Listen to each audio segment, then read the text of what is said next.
로마로 가는 항해라는 제목으로 함께 은혜 나누겠습니다. 우리 지난주에 이제 아그리빠 왕 앞에서 바울이 자신의 변론, 변명을 통해서 예수님을 만났던 그런 간증까지 우리가 듣게 되었습니다. 자, 그 자리에서 우리가 있었던 이야기를 한 번만 더 점검하고 오늘 들어가야 할 말씀을 들어가 보도록 하겠습니다. 28절과 29절이죠. 26장 28절 29절 한번 읽으면서 그 자리의 내용을 한번 채워보도록 하겠습니다. 시작. 아그리빠가 바울에게 이르되 내가 작은 말로, 그죠? 작은 말로 나를 권하여 그 리스도인이 되게 하려 하는도다. 그래서 이 적은 말이라는 거를 저는 올모스트로도 번역할 수 있어서 거의 그리스도인이 될 뻔했다, 뭐 이렇게 아그리빠가 고백을 했다는 거죠. 자, 29절 시작. 바울이 이르되 말이 적으나 많으나 당신뿐만 아니라 오늘 내 말을 듣는 모든 사람도 다 이렇게 결박된 것 외에는 나와 같이 되기를 하나님께 원하나이다. 아멘, 아멘. 여러분, 우리의 고백이 되기를 바랍니다. 여러분, 우리가 어떤 상황에서 어려운 일이 있습니다. 사람들 싫어하는 일이겠죠. 그러나 그와 같은 것 외에는 주님께서 나와 같이 되게 해달라고 고백할 수 있는 그러한 하나님의 종들 만들어 주시길 바랍니다. 바울은 지금 가이사에게 상소하여 이제 로마로 가게 되는데, 그렇지만 결국 그가 누가 봐도 범죄한 일이 없으며 로마법으로는 그를 정죄할 수 없다는 사실을 아그리빠 왕도, 그리고 천부장도, 그리고 총독도 다 그렇게 이야기하고 있는 상황입니다. 자, 이제 그래서 가이사에게 상소해야 되겠다는 그 말 때문에 이제 그는 로마로 갑니다. 여러분, 이 로마로 간다는 말은 어떤 의미인가? 결국 주님의 말씀에 순종하는 길이다, 이 말입니다. 로마에 무슨 꿀 발라놓은 게 있어서 그런 게 아니고요. 로마가 무슨 그 당시에 최고의 도시니까 한번 도시 구경하러 가야 된다, 그런 건 당연히 아닙니다. 뭐 바울이 로마 시민권도 갖고 있는데 뭐가 걱정이라 로마에 그거 하겠습니까? 어떤 분은 로마에 공짜로 가게 됐다고 그러는데 저도 그렇게 생각은 합니다. 로마에 공짜로 가죠. 뭐 지금 압송되니까 공짜죠. 근데 그것 때문에 기뻐할 일은 아닙니다. 이 로마를 통해서 서바나, 스페인까지 가야 한다. 땅끝까지 복음을 증거할 것이다. 이런 꿈이 있는 이 로마라는 장소. 지난주에도 우리가 베델, 이것을 엘 베델이라고 부르는 것처럼 한 지명도 한 가지 의미가 다 있다고 볼 수 있습니다. 자, 이제 로마로 가는 항해 속에서 항해라는 것은 결국 배를 타고 가는 길인데, 여러분, 배라는 게 참 그 묘한 게 말이죠. 육지보다는 좋은 점이 많아요. 그 제일 좋은 점이 뭐냐면 많이 싣고 적은 비용으로 간다고 그러더라고요. 그런데 또 좋은 점이 또 있더라고요. 뭐냐면 길이 많아요. 길이 상당히 많습니다. 뭐 철도는 꼭 고길만 가야 되잖아요. 고속도로도 마찬가지고요. 그런데 이 배는 조금 뭐 이렇게 길이 있긴 있지만 다양한, 그리고 여러 개가 한꺼번에 움직일 수 있기 딱 좋습니다. 그래서 아마 이 역사적으로 이 배라는 운송수단은 상당히 중요한 자리를 차지하고 있었을 것입니다. 그리고 바울도 선교 여행 속에서 여러 번 배를 탄 적이 있습니다. 그런데 이번에 로마로 가는 길에 이 배를 타는 이 항해에 자세한 기록이 있어서 우리가 이 내용을 가지고 함께 은혜를 받게 될 텐데, 저는 두 가지 내용을 함께 발견했습니다. 세상에 경고하는 교회. 여러분, 이 세상이 우리를 집어삼킬 수 없어요. 우리는 세상에 떠 있는 배다. 그래서 교회는 방주와 같다, 이렇게 말을 하죠. 배는 가라앉으면 안 돼요. 교는 세상에 빠지면 안 되는 거죠. 그렇다고 세상과 완전히 떨어져서 있을 수는 없어요. 우리 세상은 우리를 잘 이렇게 관계를 유지하면서 가는 게 가장 좋죠. 이게 우리들에게 있어서 우리의 위치라고 말할 수 있어요. 우리의 위치가 무엇이냐? 이 세상에 우리가 영향력 있는 그런 교회가 되어야 한다라는 겁니다. 그렇다면 여러분, 먼저 우리가 무엇을 해야 되는가? 그 내용이 여기에 나와 있다고 할 수 있습니다. 자, 우리 여러분들이 이제 사도행전을 한 장 더 남겨놨지만 뭐 이제 로마 이야기고요. 거기 가면 이제 거의 막바지입니다. 여기까지 잘 오셨는데 여러분 좀 힘드셨겠지만 이제 이 마무리에서 재미있게 갈 수 있어서 정말 다행이라고 생각합니다. 여러분들은 재미있겠지만 저는 굉장히 고통스러운 오늘 하루를 보냈습니다. 무슨 얘기인지 이제 보시면 알 겁니다. 자, 1절에서 2절 말씀 함께 보시겠습니다. 자, 시작. 우리가 배를 타고 이달리아에 가기로 작정되매 바울과 다른 죄수 및 사람들 아우구스테의 백부장 율리오란 사람에게 맡기니 아시아 해변 각처로 가려 하는 아드라무떼노 배에 우리가 올라 항해할세 마게도냐의 데살로니가 사람 아리스다고도 함께하니라. 자, 이 기사는 자세히 보시면 어디를 가는지 목적지가 나와 있고요, 또 누가 함께 동행하는지 나와 있고요, 구체적으로 무슨 배를 타는지 나와 있어요. 이달리아, 지금은 이탈리아라고 하고요, 로마가 바로 이달리아에 있는 곳이죠. 아우구스데의 백부장 율리오라고 하는 사람 참 좋은 사람입니다. 이 사람이 이 수행을 맡게 됐습니다. 이 압송의 책임자가 된 것입니다. 아시아 해변 근처로 가려 하는 아드라무떼노, 이 버가모라고 하는 지역 기억나십니까? 그 버가모라는 지역에 있는 항구가 있는데 그 항구의 이름이 아드라무떼노라고 해요. 그럼 거기서부터 온 배라고 할 수 있죠. 아드라무떼노에서부터 온 배에 올라간 겁니다. 이 바울을 위한 특별한 배가 만들어진 건 아닌 것 같고요, 아드라무떼노의 배가 만들어졌습니다. 지금 잠시 모니터 상황이 바뀌었어요.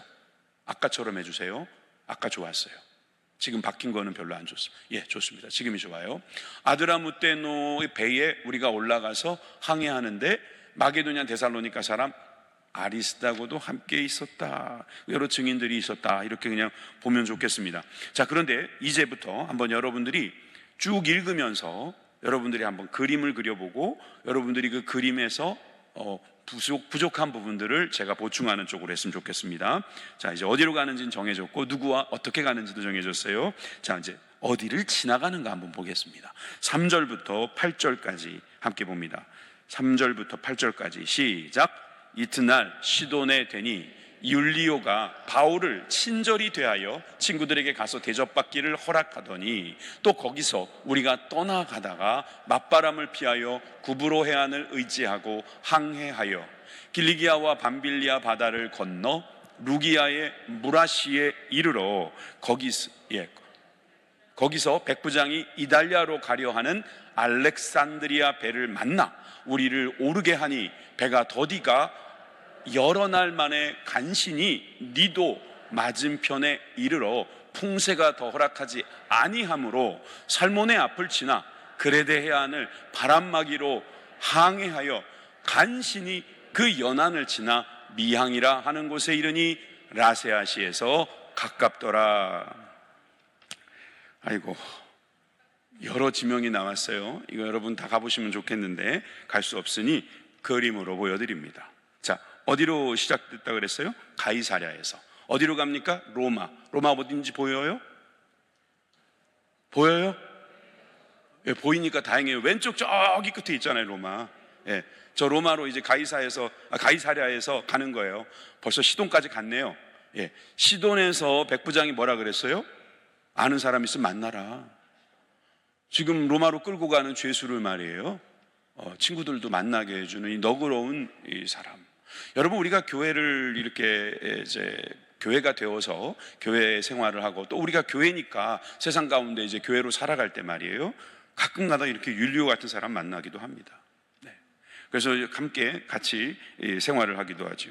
근데 여기서 시돈에서부터 어디로 가는가 자세히 나왔죠. 구브로 해안을 지나서 저 위로 돈다는 거예요. 예. 이 그림은 그냥 그린 게 아니에요. 이 그림은 사실 여기 보면은 구브로 해안을 의지하여서 길리기아 밤빌리아 바다를 건너서 루기아의 무라에 거느렸다. 이걸 한 줄로 만든 거예요. 이해되시죠? 예, 구브로는 어딘지 아시고요. 그래서 무라에 갔는데 그 무라에서부터 어떻게 했다고 그랬어요? 배를 갈아타는 거예요. 처음에 배는 무슨 배였어요? 아드라무떼노. 이번에는 알렉산드리아. 그럼 이 알렉산드리아도 어디에서 온 배겠어요? 알렉산드리아에서, 애굽, 지금으로 말하면 이집트 알렉산드리아에서 온 그 배가 무라를 거쳐서 이탈리아로 가는 것으로 보입니다. 자, 그래서 알렉산드리아 배를 만나서 우리를 오르게 했다 그랬죠. 근데 그게 어디로 간다 그랬어요? 니도를 앞에다 놓고 저 구부로 크레데라는 곳으로 내려간다 그랬어요. 한번 눌러보세요. 니도 쪽으로 가다가 그 맞은편에서 살모네를 지나서 그레데라고 하는 섬의 미항이라는 곳에 도착했다 그랬어요. 저 미항이라는 것은 한문입니다. 아름다운 항구. 그런데 실제로 가보면 너무너무 작고 협소하고 볼품이 없답니다. 근데 왜 미항이라고 했을까? 어찌 보면 반어법일 수 있고 그냥 감성이 좀 좋은 그런 정도의 모습이었을 거라고 보입니다. 그래서 이따가 이제 보겠지만 베닉스라는 쪽으로 가야 한다, 그런 이야기들을 하게 되는 거죠.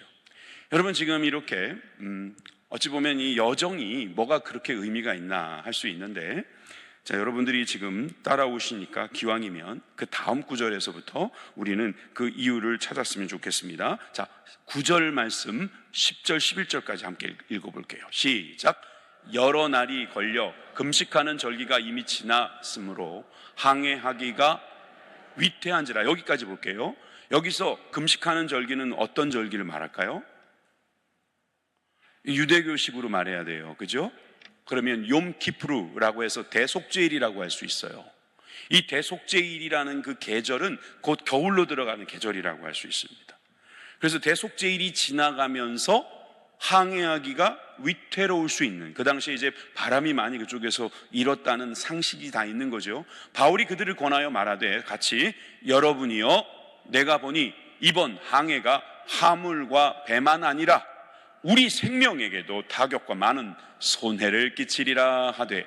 자, 여기에 또 보면 바울은 같이 걱정해 줍니다. 이제 여기서 바울은 교회라고 합시다. 교회는 같이 항해하는 사람들과 함께 살아가면서 걱정을 해줍니다. 자기는 이제 가이사 앞에 소송을 하러 가는 거지만, 여러분, 그 같이 있는 사람들의 생명을 걱정해 주는 거죠. 타격을 받을 수 있습니다. 손해, 로스가 생길 수 있습니다. 그러니 가지 맙시다 이 말이에요. 근데 11절, 백부장이 선장과 선주의 말을 바울의 말보다 더 믿더라. 자, 11절 말씀이 신경 쓰이지 않습니까? 세상 사람들은 전문가들의 말을 듣지 그리스도인들의 말을 듣지 않습니다. 맞죠? 목회자가 의사보다 의학 지식이 없죠. 그러니까 목회자가 하는 말보다는 의사의 말을 더 믿는 그런 걸 이야기하는 거라고 볼 수 있어요. 그런데 여러분, 여기에 보니까 백부장이 선장과 선주의 말을 바울의 말보다 더 믿더라, 이런 뻔한 말을 여기다 써놨을 리가 없죠. 9절에도 나와 있지만 금식하는 절기가 지나면 그쪽의 기후가 거칠어지기 때문에 상식적으로 보면 항해하지 않는 게 좋아요. 그런데 죄수가 하지 말자고, 가지 말자고 말하니까 백부장이 그 말을 듣지 않는 거예요. 시돈에서는, 저를 보여줘도 됩니다. 이제 시돈에서는 그렇게 친절했던 백부장이 바울을 좀 딱하게 여겼는지, 그에게 그런 선처를 해줬던 백부장이 당연한 상식을 벗어나서 전문가라고 말할 수 있는 선장, 그런 선장이나 선주의 말에 더 의존해서 바울이 하는 말을 무시해버립니다. 사실 여기에 바울의 말은 상식적인 말도 되지만 분명히 하나님께서 이 바울을 쓰시려는 의도가 있다고 볼 수 있습니다. 안전을 위해서 해준 말인데 그 말을 잘 못 알아듣습니다. 여러분, 교회에서 하는 말을 잘 못 듣는 사람들이 있습니다. 어제도 우리가 그 에바다에 대한 주제로 설교를 함께 나누었지만 말입니다. 안 들리는 사람은 안 들려요. 그러니까 안 들리는 게 그냥 안 들리는 것으로 문제가 되는 게 아니고요, 이 영적인 이 청각장애자들은요 구원을 받을 수가 없어요. 영적인 언어장애자는요 구원을 받을 수가 없다는 거예요. 제가 영적인 거라고 그랬어요. 마찬가지로 지금 이 문제는 해결되지 않는 문제 중에 하나가 뭐냐 하면은 그냥 선장과 선주라는 전문가 집단의 말에만 의존하지 하나님의 말씀에 대해서는 도통 관심이 없는 사람들이 많아요. 이 세상의 상식, 질서, 이 세상의 규칙, 하나님께서 만들어 놓으신 이 창조 질서에는 관심이 없고, 전문가가 된대. 그렇게 해도 된대. 그렇게 하면 뭐 큰 문제 없대. 그 말만 믿고 하나님의 말씀, 창조 질서는 어기거나 또 주의 종의 말을 무시하는 결과가 어떨 것 같습니까? 자, 12절입니다. 12절. 그 항구가 겨울을 지내기에 불편하므로. 아까 어느 항구라고 그랬어요? 미항. 그죠? 미항에서는 겨울을 지내기에 불편하다. 아마 바람의 영향이기도 하고 좁기도 하고 그 알렉산드리아 배가 머물기에는 적절하지 않다고 생각한 겁니다. 그래서 거기서 떠나 아무쪼록 베닉스에 가서 겨울을 지내자 하는 자가 많았다.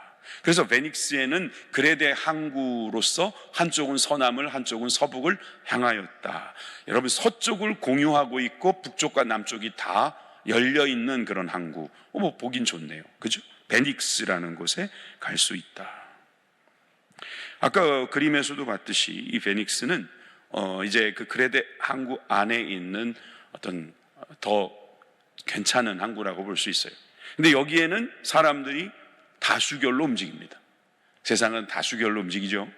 사람들은 항해하지 맙시다, 여기서 지금 로마로 가는 배를 계속 진행하지 맙시다 하는 말까지는 안 들었는데, 백부장이 안 들었어요. 그런데 또 사람들은 이것은 또 겨울이기 때문에 여기서 잠깐 머물더라도 여기보다는 저쪽으로 갑시다. 그래서 베닉스로 가기로 한 거예요. 여러분, 세상에 우리가 알고 있는 하나님에 대한 지식을 전달하면 그것은 경고라고 할 수 있습니다. 그렇게 살면 안 됩니다. 그렇게 살다가는 우리 큰일 납니다. 그런 말을 해야 돼요, 교회가. 자꾸 거짓말하면 안 됩니다. 자꾸 속이면 안 됩니다. 자꾸 기만하면 안 됩니다. 태만하면 안 됩니다. 교만하면 안 됩니다. 이런 말 많이 해야 됩니다. 우리가 안 듣더라도 안 들을 겁니다. 그들은 자신들이 더 전문가라고 생각합니다. 상담이 더 좋은 거라고 생각하고, 상담하기, 그죠? 경제학이 더 좋은 거라고 말하고, 의학이 우리 몸을 더 잘 안다고 이야기합니다. 글쎄요, 저는 성경이 더 옳다고 생각합니다.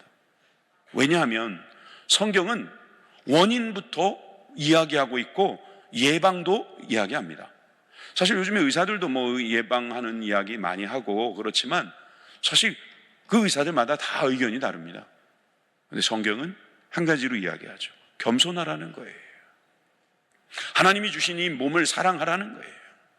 그리고 그 사랑하는 가운데서 절제할 수 있어야 된다는 겁니다. 자주 하는 말이지만 애들이 공부하는 방법을 몰라서 공부를 못하는 게 아니에요.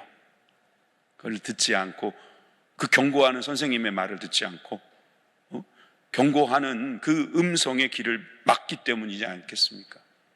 여러분이 항해길에서 주의 종의 말을 듣는 사람은 흥할 것입니다. 바울이 지금 죄수라고 무시하면 안 됩니다. 그는 하나님의 종이고 하나님의 일을 하기 위해서 움직이고 있습니다.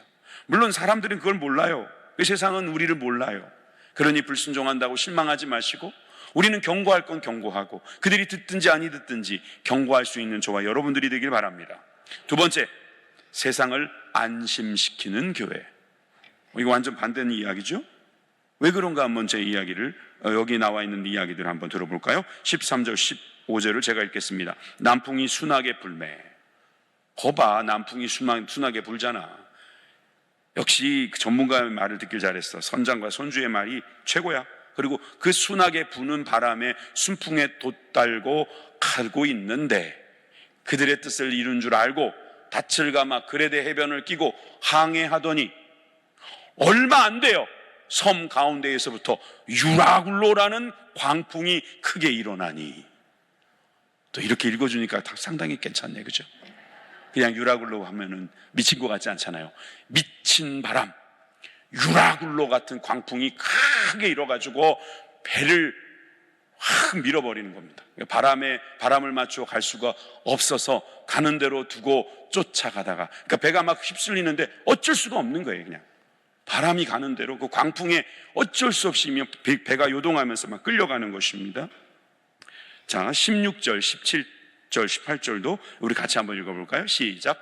가우다라 하는 작은 섬 아래로 지나 간신히 거루를 잡아 끌어올리고 줄을 가지고 선체를 둘러 감고 스르디스에 걸릴까 두려워하여 연장을 내리고 그냥 쫓겨가더니 우리가 풍랑으로 심히 애쓰다가 이튿날 사공들의 짐을 바다에 풀어내리고. 좀 어려워요. 무슨 말인지. 뭐 거루는 뭐고, 가우다라는 섬이, 작은 섬이 인기는 있더라고요. 지금도 보니까. 스르디스는 또 뭐냐, 또 연장, 뭐 무슨 연장일까. 자, 그래서 16절 17절은 세번역을 한번 봅시다. 세번역을 한번 볼게요. 제가 읽겠습니다. 그런데 우리가 가우다라 하는 작은 섬 아래쪽을 따라 밀려갈 때에 그 섬이 어느 정도 바람막이가 되어 주었으므로 우리는 간신히 거루라는 말은 거루배였던 겁니다. 이 배에 딸려있는 작은 배, 그냥 노를 저어서 이제 해안가로 접근하기 위해서 타는 배 있잖아요. 큰 배가 해안까지 들어가지 못할 때, 그럴 때 작은 배 옮겨 타잖아요. 그 배가 거룻배예요. 이 거룻배를 끌고 다니는 거란 말이에요. 그래서 이 끌고 다니는 거룻배를 올리는 거예요. 휘어잡을 수 있었다. 우리는 간신히 이 거룻배가 막 왔다 갔다 하니까 이걸 이제 겨우 딱 붙잡고 있는데 안 되겠다 싶으니까 선원들은 거룻배를 가판 위에다가 올리고 밧줄을 이용하여 선체를 동여매었다. 아까 읽은 거하고 내용이 너무 다른 것 같지 않아요? 16절, 17절 아까 읽은 거하고 너무 다른 것 같아요. 아직도 17절 끝나지 않았어요. 그리고 그들은 리비아 근해의 모래톱 스루디스를 말하는 거예요. 스루디스. 모래톱이 뭐예요? 이 모래톱이라는 말이 참 좋은 말이더라고요. 모래도 순한국말이고 톱도 한국말이더라고요. 우리는 이건 모래사장이라고 보통 말하죠. 모래사장, 모래마당, 모래 있잖아요, 그죠? 근데 이 배가 모래에 딱 걸리면 큰일 나거든요.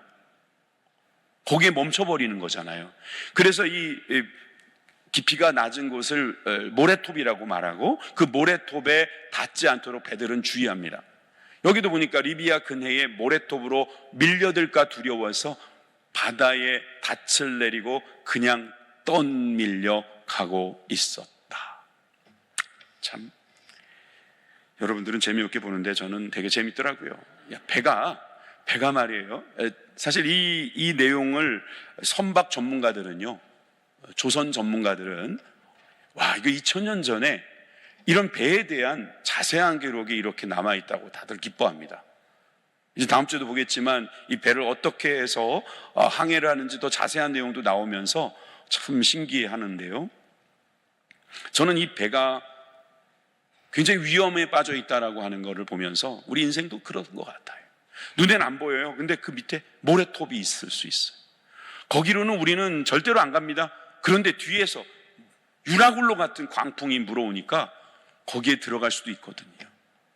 거룻배 같이 그냥 편리하게 쓰려고 해놨던 것이 도리어 그 배를 어렵게 만들까봐 그걸 붙잡고 그냥 살아보려고 하는 그 인생의 굉장히 거칠어진 모습들을 상상할 수 있을 겁니다. 자, 아까 그림을 잠깐 보았는데요. 그 그림에서 여러분들에게 좀 설명할 것이 더 있습니다. 자, 아까 보여드렸던 그림을 다시 보여드립니다. 아까 미항까지 갔죠? 미항까지 갔어요. 어디로 가야 된다고 그랬어요? 이제 투표한 결과 베닉스로 가자. 베닉스로 가려고 하니까 이걸 좀 자세히 가볼게요. 이렇게 만드느라고 힘들었다고요, 제가. 자, 미항까지 왔는데 이게 미항이 라세아라고 하는 도시하고 가까운 곳이다, 이런 기록이 있어요. 살모네라는 것은 도시 이름이 아니라 어떤 그 바다가 이름인 것 같아요. 그런데 이 미항이라는 곳에서 베닉스로 가려면 이렇게 가면 되겠죠, 그죠? 근데 이렇게 가려고 했는데 실제로 배를 딱 띄웠거든요. 배를 딱 띄웠어요. 띄워주세요. 배를 띄워줬는데 갑자기 배를 띄우세요. 그랬더니 강풍이 확 몰려가지고 배가 그냥 정처 없이 그냥 달려가는 거예요. 여러분, 저는 이 그레데 정중앙에서 밀려왔다는 이 유라굴로 정체를 할 수 없겠습니다. 그러나 이름 그 자체가 미친 바람이에요. 인생 살다 보면 미친 바람 같은 게 우리를 괴롭힐 때가 있는 거예요. 그래서 이 가우다라고 하는 작은 섬 앞을 지나면서 겨우 정신 차려서 결국 이제 그 광풍에 떠밀려서 어디로 갈지 모르고 그냥 가버리는 그런 상태. 지금 그 얘기예요. 그리까지 그려드렸으니 여러분 이해 다 하셨을 거나 믿습니다. 19절 20절입니다. 사흘째 되는 날에 배의 기구를 그들의 손으로 내려버리니라. 아까는 연장도 내려버렸어요. 왜냐하면 살아야 되잖아요. 갖고 있던 거 다 버려야 됩니다. 사는 게 더 중요하니까. 명예? 뭐가 중요해요? 돈? 그보다 더 중요한 게 있잖아요. 여러분, 우리가 그동안 의지했던 거 다 버려. 사흘째 되는 날에 배의 기구를 그들의 손으로 내버리니라. 여러 날 동안 해도 별도 보이지 아니하고 큰 풍랑 그대로 있음에 구원의 여망마저 없어졌더라. 더 이상 살 수 있는 길이 없다. 여기서 죽는구나. 하필이면 이런 데 가서 죽느냐라고 생각하는 많은 사람들의 말들이 나오고 있습니다. 여러분, 이렇게 항해 중에 곤혹스러운 일을 만났다. 우리 인생 속에서 그런 일들을 가끔씩 만나고 있지 않습니까? 뜻하지 않은 일들이 일어났을 때 버리기도 해보고, 또 그리고 여러 가지 아이디어도 내보고, 그런데 도무지 희망이 보이지 않아요. 이 세상이 그럴 수 있어요.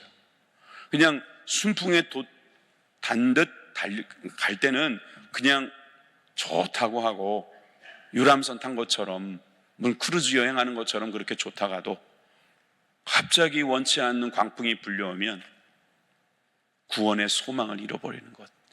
이것이 우리 인생하고 뭐가 다르겠습니까? 죄수이었던 바울이 그렇게 가지 말자고 했을 때는 그들이 선주 말 듣고 선장 말 듣고 그렇게 나오더니, 여러분 속으로 꼴 좋다고 지금 생각하십니까? 교회는 또 그러면 안 됐죠. 교회는 그렇게 말을 듣지 않는 세상을 향해서 거봐라 내 말이 맞지 이렇게 말만 할 수 없어요.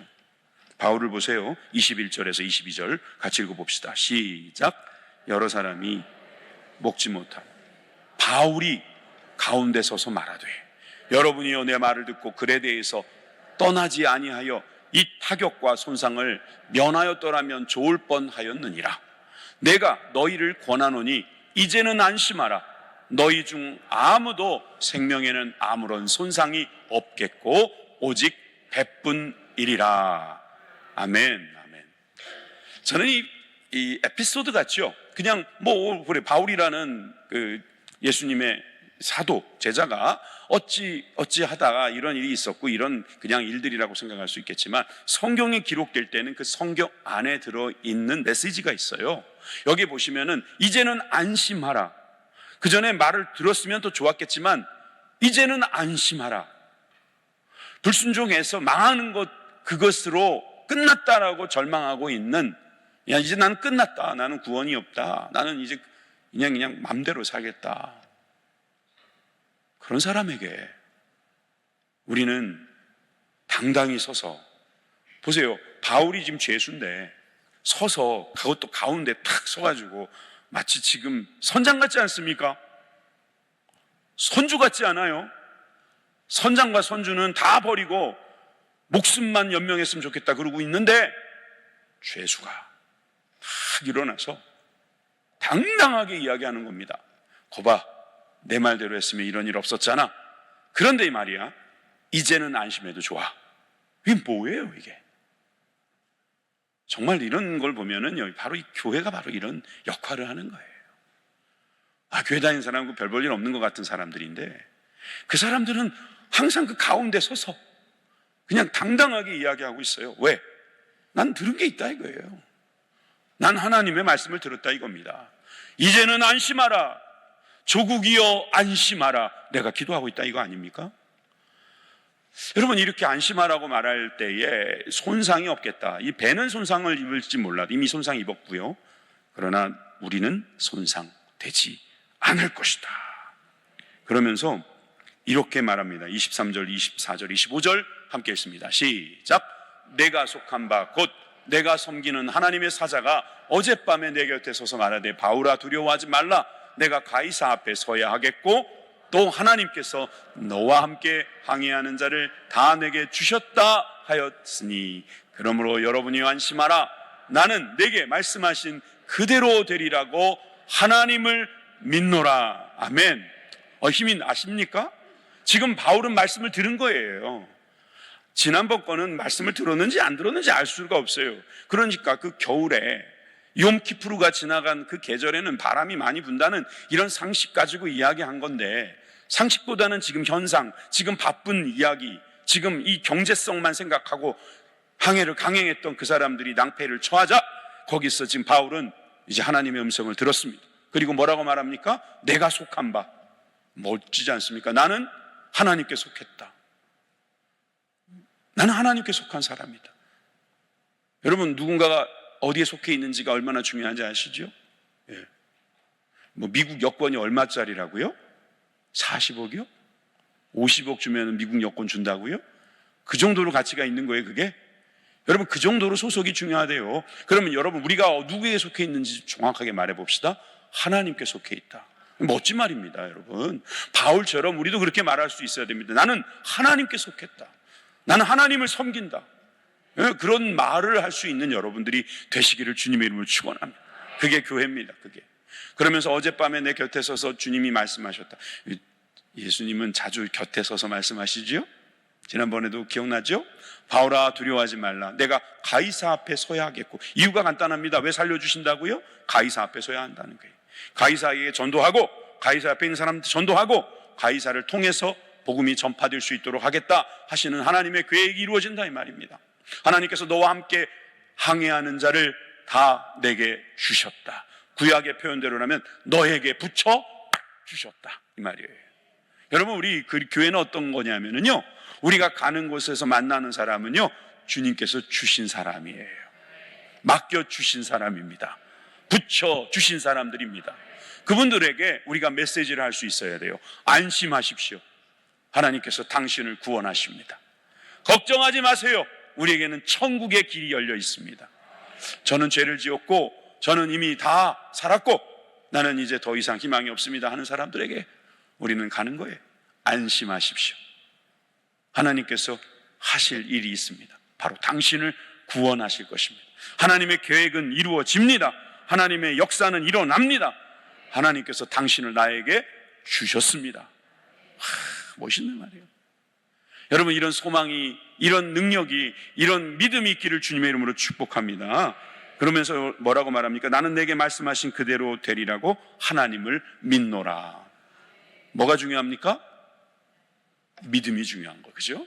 하나님을 믿는 믿음, 하나님도 중요하죠. 하나님을 믿는 믿음이 중요한 거예요. 이 고백은 믿음이 있는 고백이에요.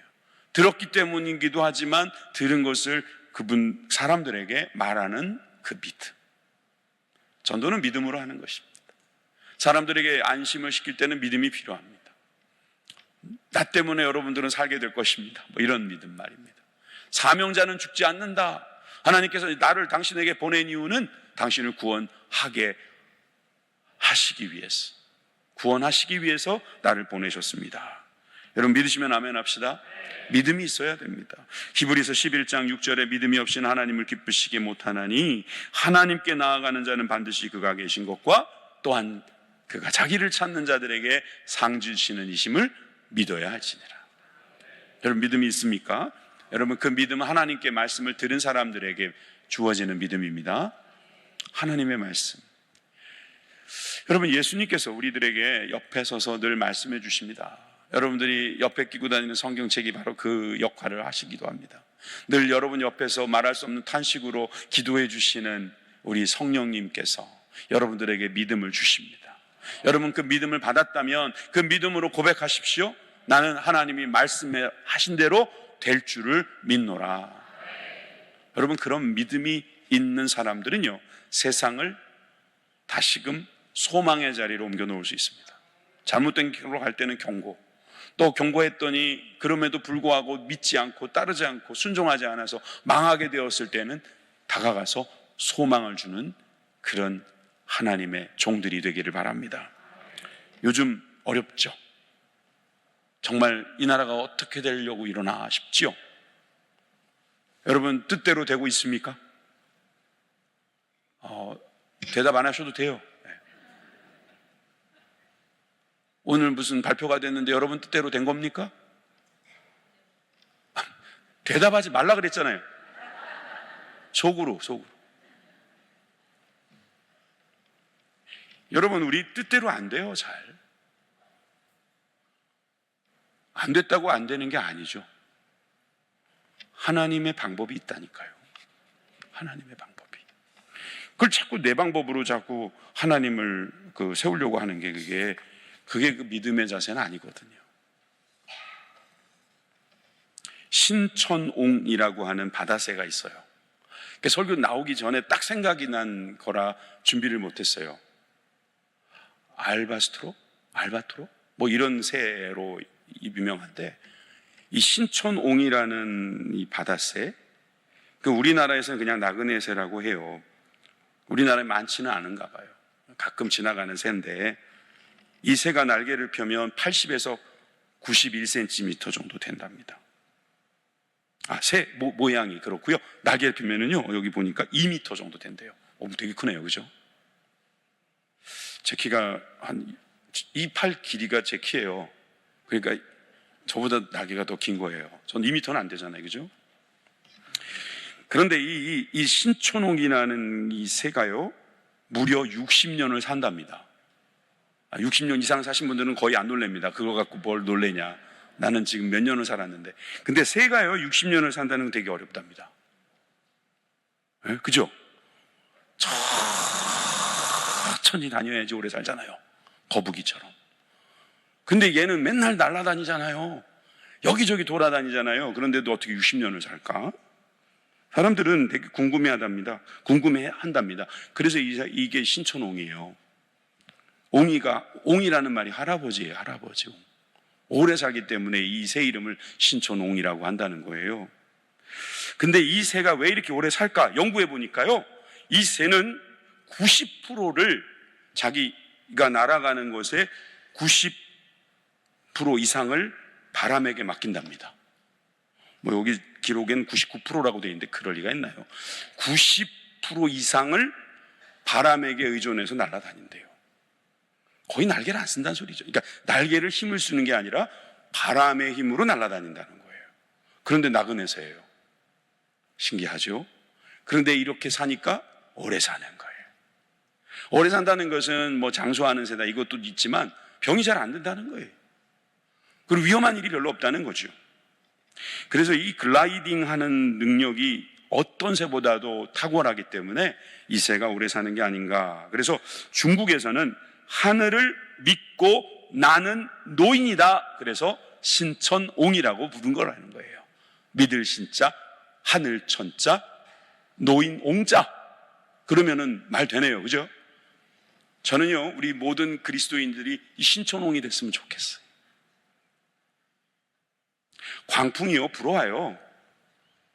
미친 바람처럼 보일 때도 있어요. 근데 보세요. 이제 다음 주에 기대하셔도 좋아요. 어느새 목적지에 와 있어요. 죽지 않아요. 그런데 죽는 줄 알아요. 아프면 다 죽는 거 아닙니다. 또 죽었다고 죽는 게 아닙니다. 우리는 하늘 시민이 되어 영원히 살 하나님의 백성들입니다. 내가 이 땅에서 더 살고 싶다고요? 신천옹이라니까요. 하나님을 믿으시라고요. 그러면 여기서 오래 사는 게 좋습니까? 저기서 오래 사는 게 더 좋습니까? 그렇게 물어보면 뭐 좀 헷갈리네요. 근데 여러분, 이게 바로 우리들의 한계지만 정말 신천옹답게 여러분, 우리는 하나님께 우리의 것을 맡길 수 있는 그런 믿음이 있기를 바랍니다.